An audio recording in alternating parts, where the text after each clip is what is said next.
നമസ്കാരം, ഞാൻ doctor Parthasarathy, consultant neurologist, Apollo Adlux hospital, Angamaly. July 22 world brain day ആണ്. ഈ വർഷത്തെ 2025 വേൾഡ് ബ്രെയിൻ ഡേയുടെ theme brain health for all എന്നാണ്. അതായത് എല്ലാ പ്രായക്കാർക്കും വേണ്ടിയിട്ടുള്ള ബ്രെയിൻ ഹെൽത്തിനെ പറ്റിയുള്ള ഒരു ഇൻഫർമേഷൻ എല്ലാവർക്കും കൊടുക്കുക എന്നുള്ളതാണ്.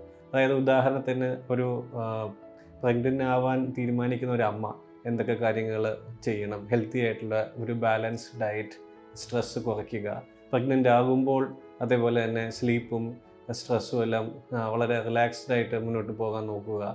ബേബി ജനിക്കുന്ന സമയത്ത് തന്നെയുള്ള ബ്രെയിൻ റിലേറ്റഡ് ആയിട്ടുള്ള ഡിസീസസുകളും എപ്പിലെപ്സി പോലുള്ള അസുഖത്തെ പറ്റിയുള്ള അവബോധവും അതെല്ലാം കൃത്യമായിട്ട് എല്ലാ ഏജ് ഗ്രൂപ്പിലും അത് പറഞ്ഞു കൊടുക്കുക.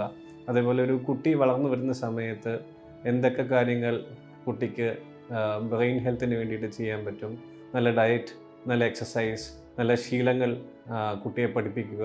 ആ കുട്ടി വളർന്ന് വലുതാകുമ്പോൾ എന്തൊക്കെ കാര്യങ്ങളിൽ കൂടെ ഒരു ഹെൽത്തി ആയിട്ടുള്ള ഒരാളായിട്ട് മാറാൻ സാധിക്കും, അതെല്ലാം കുട്ടിയെ പഠിപ്പിച്ചു കൊടുക്കുക.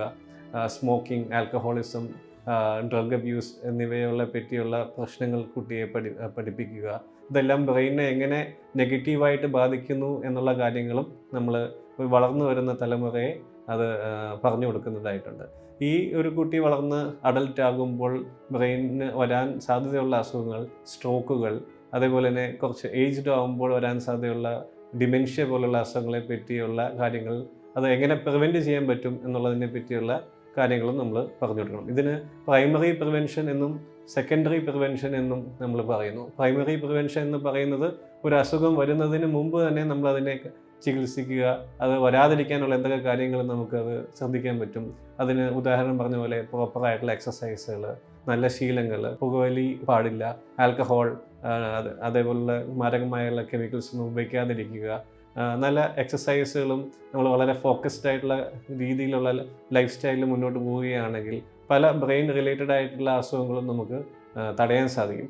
അതേപോലെ തന്നെ സെക്കൻഡറി പ്രിവെൻഷൻ എന്ന് പറയുന്നത് ഒരു സ്ട്രോക്ക് വരാൻ സാധ്യതയുണ്ടോ, നമ്മൾ ഹൈപ്പർ ടെൻസീവ് ആണോ, പ്രമേഹമുണ്ടോ, ഇതെല്ലാം നേരത്തെ തന്നെ കണ്ടുപിടിച്ച് ചികിത്സിക്കുകയാണെങ്കിൽ ബ്രെയിൻ ഹെൽത്ത് നമുക്ക് മെയിൻറ്റെയിൻ ചെയ്യാൻ പറ്റും. അതേപോലെ തന്നെ നമ്മളെപ്പോഴും ഒരു സോഷ്യലി ആക്റ്റീവായിട്ടുള്ളൊരു പേഴ്സൺ ആയിട്ട് നിൽക്കുക ബ്രെയിന് നല്ലതാണ്. ഡിപ്രഷൻ, സൈക്കാട്രിക് അസുഖങ്ങൾ, ഇതെല്ലാം നേരത്തെ തന്നെ ട്രീറ്റ് ചെയ്യുന്നതും നമ്മുടെ ബ്രെയിനിന് വളരെ നല്ലതാണ്. അപ്പോൾ ഇതേപോലെ വളരെ നല്ലൊരു ലൈഫ് സ്റ്റൈൽ നമ്മൾ മുന്നോട്ട് പോവുകയാണ് ഈ ബ്രെയിൻ ഹെൽത്ത് മെയിൻറ്റെയിൻ ചെയ്യാൻ ഏറ്റവും നല്ല ഒരു മുന്നോട്ടുള്ള കാര്യങ്ങൾ. അപ്പോൾ ഇത് എല്ലാ ഏജ് ഗ്രൂപ്പിനെയും നമ്മൾ അത് പറഞ്ഞ് പഠിപ്പിക്കുക എന്നുള്ളതാണ് ഈ വർഷത്തെ ബ്രെയിൻ ഹെൽത്ത് ഫോർ ഓൾ എന്ന് പറയുന്ന തീം. Thank you.